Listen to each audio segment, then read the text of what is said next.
Yo, what's going on, everybody? It's your boy Noobs here with the Brain 50 guys today, and welcome to my channel. Do all the things the algorithm likes: like the video, comment, and subscribe. Follow me on Twitch. The link tab is box below. In today's video is a reaction video, so we're going to react to "Are all gaming chairs a scam?" Now, if anyone who watches my streams, you know I hate gaming chairs. I talk shit about gaming chairs on an often basis, including this one right here. I always say it sucks. I always say that it's not comfortable. I say it's terrible. I had it for like a little over a year, and there's already like the stitching on the actual seat is already starting to come apart. These chairs are awful to me. It's mean that they're not comfortable. They're all made in the same freaking like factory, and they just changed the logos on them, and they're very expensive.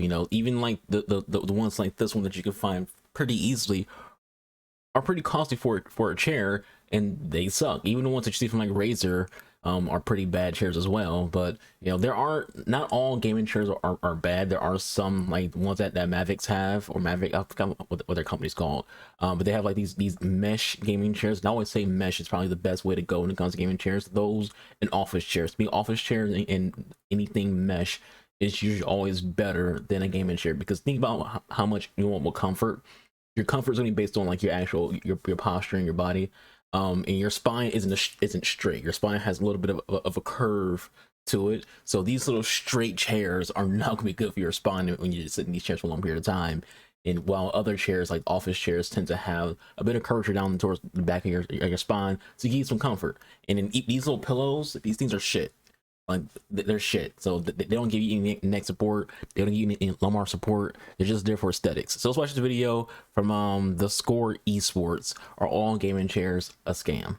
Little secret: most gaming chairs are a complete waste of money. You can see on the GT Racing chair, the backrest is completely flat. There's no natural curve in it to help support your spine in that natural exact angle. chair that I Your have shoulders right are now going to be protruding forward, locked in, so you can't really make much of movement. It doesn't have a lot of flexibility. There's not a lot of adjustments that I can make to hold me in a neutral posture. For years, chair companies have been selling spine-snapping, back-breaking, neck-nuking seats they claim will keep you comfortable while gaming. And while these racing-style chairs might look cool and come with tons of celebrity endorsements, the reality is they do very little to actually take care of your spine. Now, there are some companies trying to bring actual comfort to the masses, but even the bad chairs can be very expensive. So we had to ask, what is it that makes gaming chairs so bad? Are they really worth the money, or is the entire industry just one big scam? I think I've watched that video before. Oh. That was the With the Wells Fargo Active Cash Card. That was a Gamers Nexus did a video. Was it a year ago, 2 years ago, where they like have people sit in individual chairs blindfolded, and to see which one was more comfortable.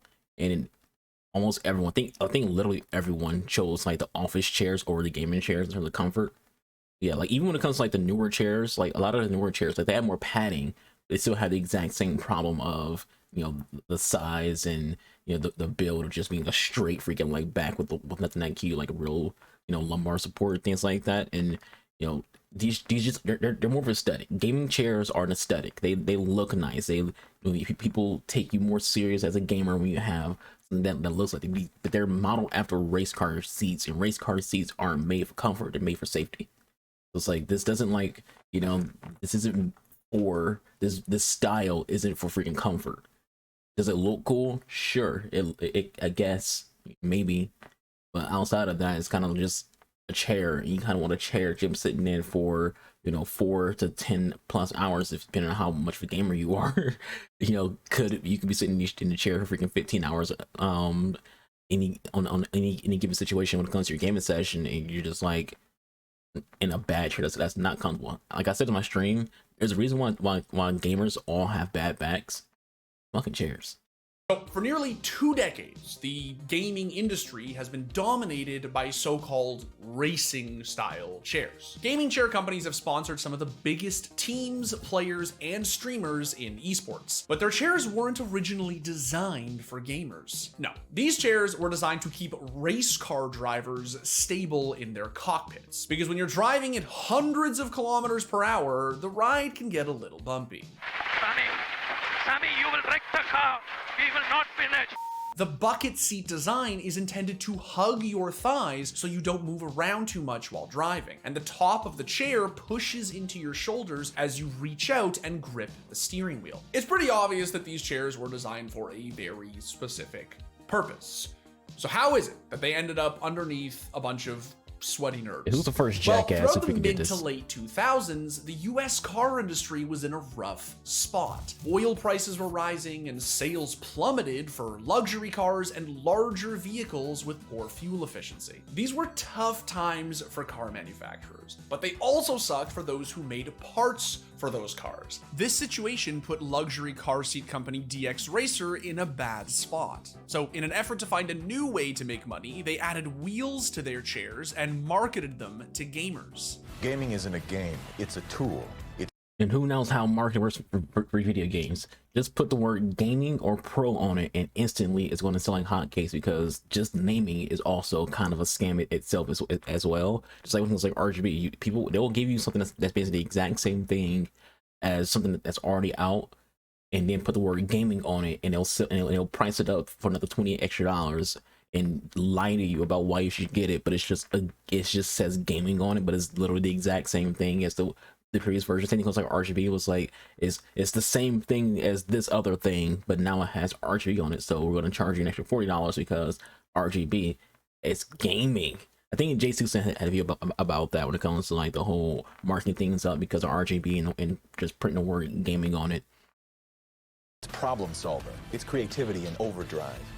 DX Racer, enjoyed at every age, at every stage of our professions, of our games, of our lives.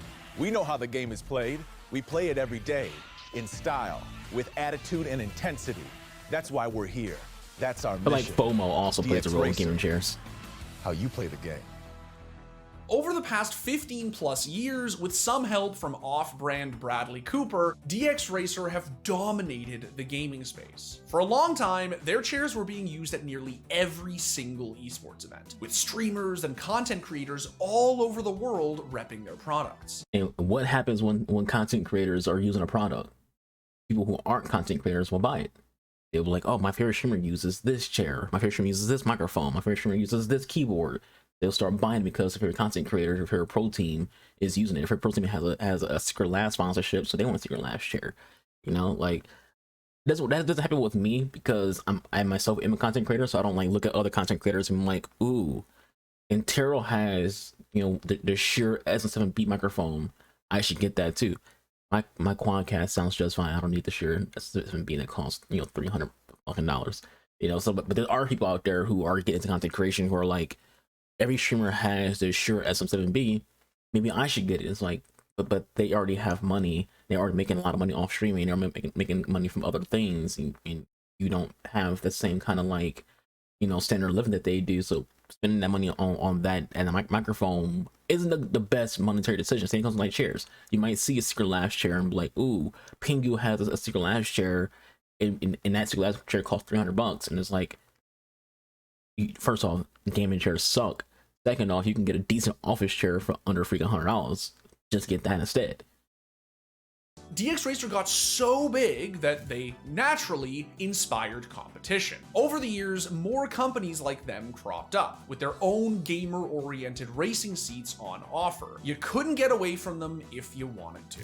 But eventually, many consumers realized that they made a mistake. They bought into the hype and bought a chair that looked cool, but wasn't exactly practical. See, these racing-inspired gaming chairs share one unique feature. They can fully recline. But aside from that, most of them only have 3 main adjustments you can make for your comfort. The ability to move the seat up and down, height-adjustable armrests, and these cushions, which are supposed to act as lumbar support, but rarely stay in place, which can be super annoying. If that cushion slips out of place, the chair is basically a flat wall against your back, which will ruin your posture and cause a lot of back pain. We spoke with Garrick Foreman, a PhD candidate at Brock University who specializes in neuromechanics and look at this.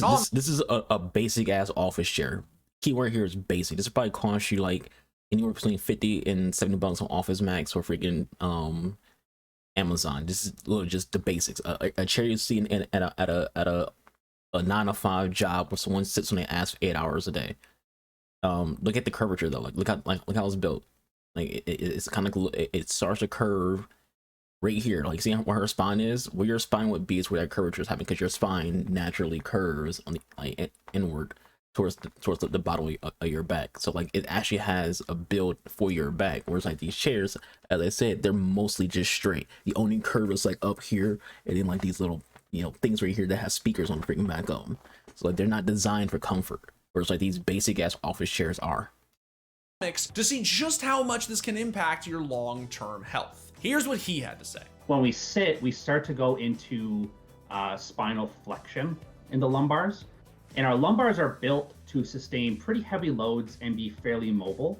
But the discs between our vertebrae and our lumbars are not meant to be flexed. So once we start to move into spinal flexion, the contents of our intervertebral discs start to help break down those tissues that could lead to disc bulges and disc herniations and things like that. There is no doubt that it's important that we keep our spine from staying in flexion, and having some kind of like a little lumbar pillow is better than nothing.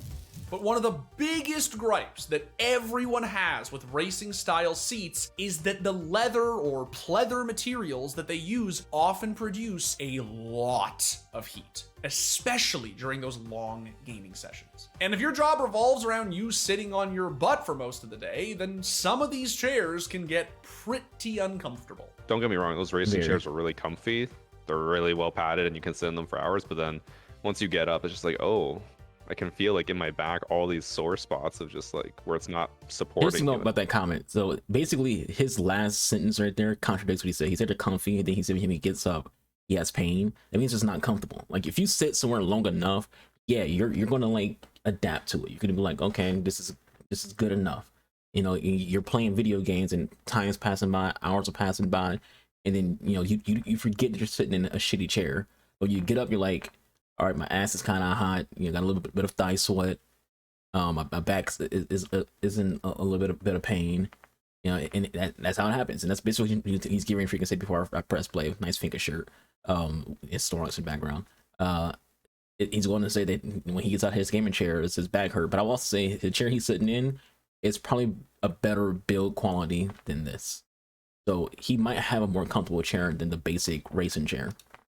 Which is why I like these office chairs now, because they actually support your spine. I got to the point where every single time I'd get out of my chair, it hurts so much that I'm like, I just have to go lay down for a few hours because I can't move.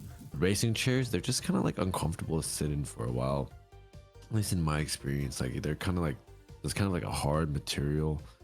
Like I'm not a big fan of like leather either. Like yeah, it looks cool and stuff, and like it feels cool at first, but then like after a while, I was just like, I just like being comfortable, I just like being like nice and cozy. So at this point, you're probably thinking, how bad could it be? After all, you're probably slouching in a crappy chair watching this right now. The thing is, bad chairs can have a negative long-term impact on your body. And if you don't believe me, well, for some reason, everybody trusts Colton more than they trust me, so I'll let him explain it to you. And now, the guy who actually knows what he's talking about. Let's face it, none of us is an expert on everything, myself included. Sometimes we just buy things because they look cool, or maybe it had really compelling advertisements, or somebody that we look up to bought one. And gaming chairs it's the latter are no exception. First. You can rep your favorite team or TV show, or maybe you just want to look and feel like the pros. But like Dimitri said, some racing style gaming chairs don't exactly promote good posture. Since often things like the seat depth can't be adjusted, these chairs don't work for a lot of people. You typically only want about an inch of space where the edge of your chair meets your knees. Otherwise, you'll get bad blood circulation in your legs, which can cause soreness, swelling, and even blood clots in extreme cases. Obviously, you could just be a normal human being and take a break, get up, go for a walk, but some of us, well, some of us are capital G gamers. I know when I'm in the middle of a particularly fire video edit, I don't tend to leave my chair very much. So maybe you'd rather just reposition yourself instead, maybe cross your legs, get the blood flowing again. Well, unfortunately, this can just be uncomfortable in some racing style chairs because the sides of the seat push your legs inwards. It's just part of the design. But maybe you're okay with a little soreness. The only problem is that these chairs can actually start to do some more serious damage over prolonged periods of time. If you are sitting in a really bad position for your entire day,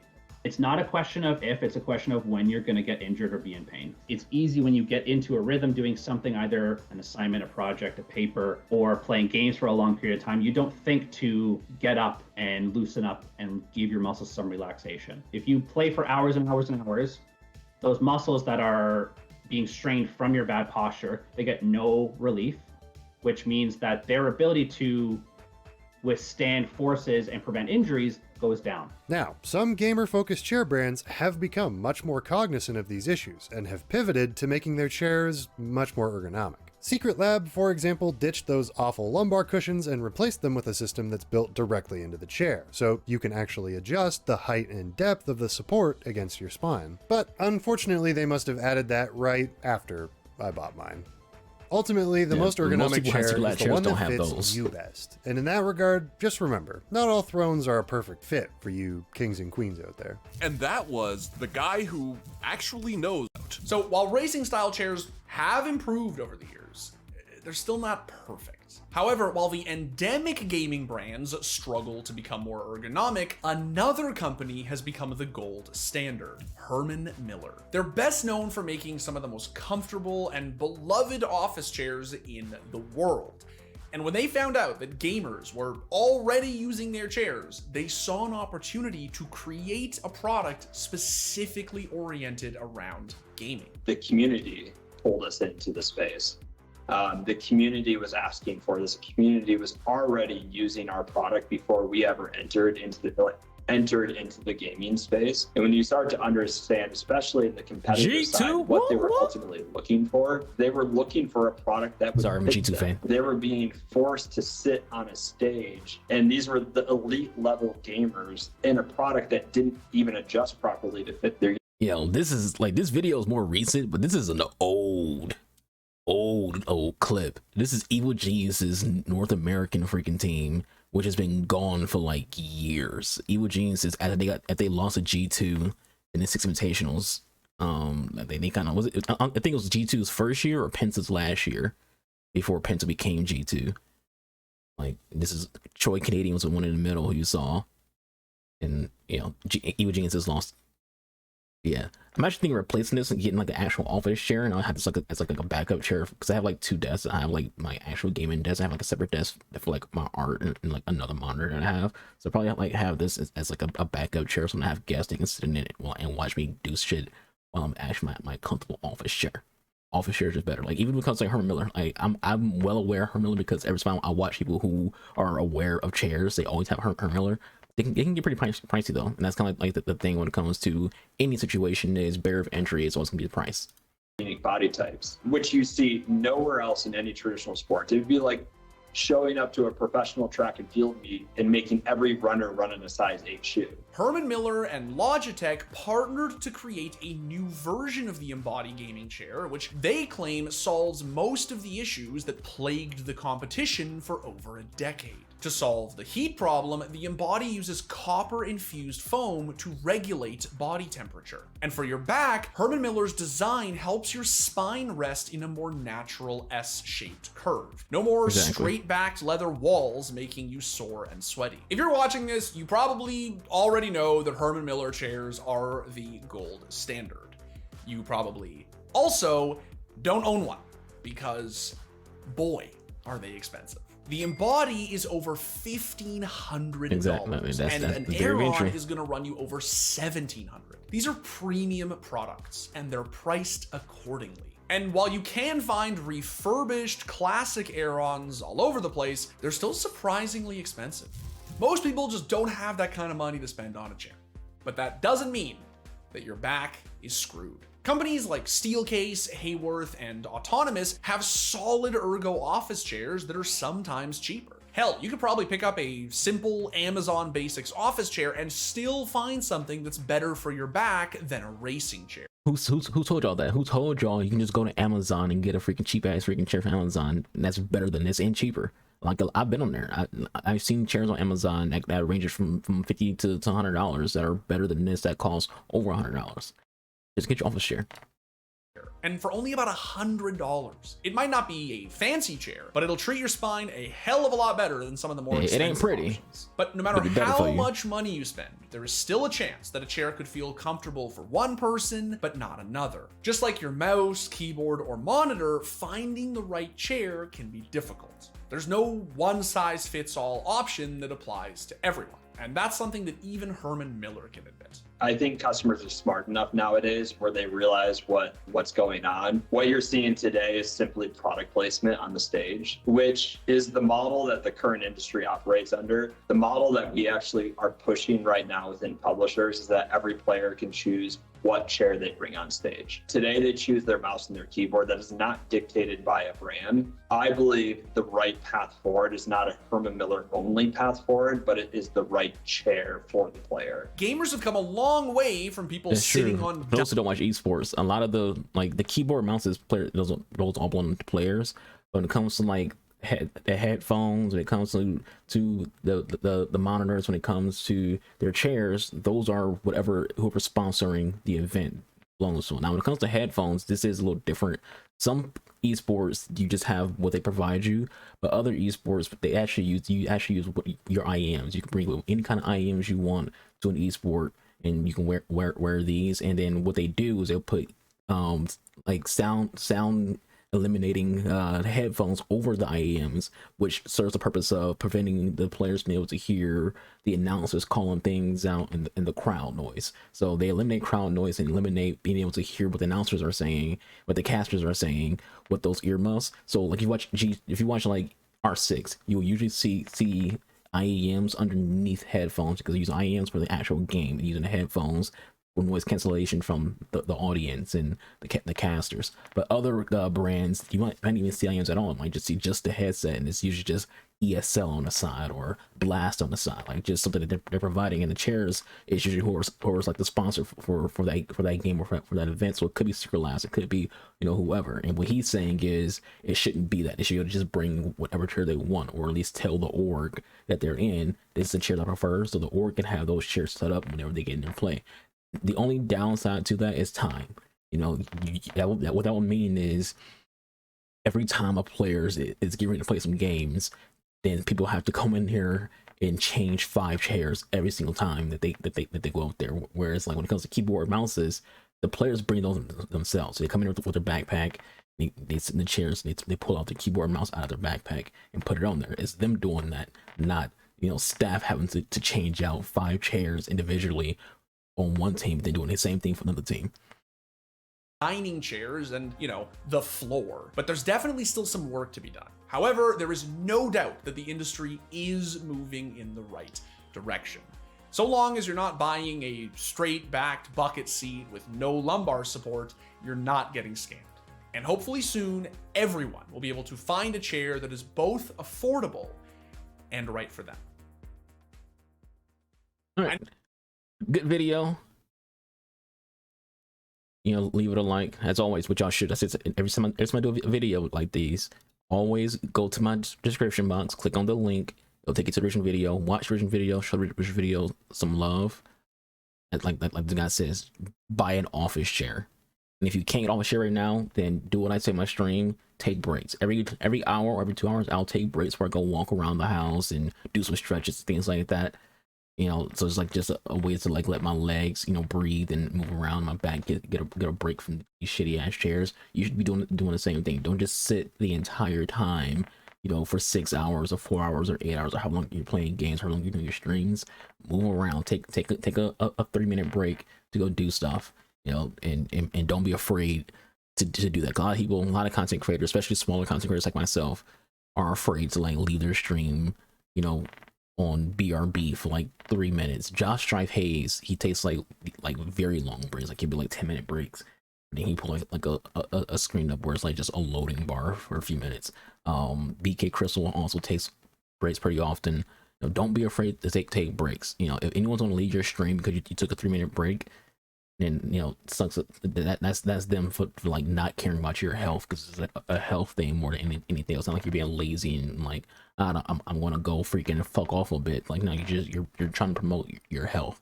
Don't be afraid of your health, and people who watch your streams, who respect you and care about your health, will understand, and they'll take a break themselves. They'll take that time for themselves to go get some water and, you know, stretch their legs and things like that, instead of just sitting watching your stream. Someone said, good thing we don't all have to sit for about 12 years and 6 hours a day, 8 hours a day actually. And if you go to a US school, maybe it's different now, but when I was in elementary school, it was 8 hours a day. Wooden chairs, basically to describe it like school. We had those shitty chairs in schools. And I think this is not really comparable, you know, because in school you didn't just sit in those chairs the entire 6 to 8 hours. You actually were getting up. You were getting up for lunch. You're getting up to change classes. If you're in high school, middle school, you know, you got to change your classes. You're walking from class to class. Your legs are getting circulation. Your legs are getting time to breathe. You're not sitting there the entire time. You're moving around. In elementary school, you have recess, so your legs are getting a chance to move around. Then, so you have recess, you have lunch, and things like that to take like a break from your just sitting in chairs the entire time. But yeah, that's it for this video. Thank you all for watching. Do all things algorithm likes. Watch the original video, and I'll catch you guys on the next one. Y'all stay safe. Be your boy Newbus here. Deuces.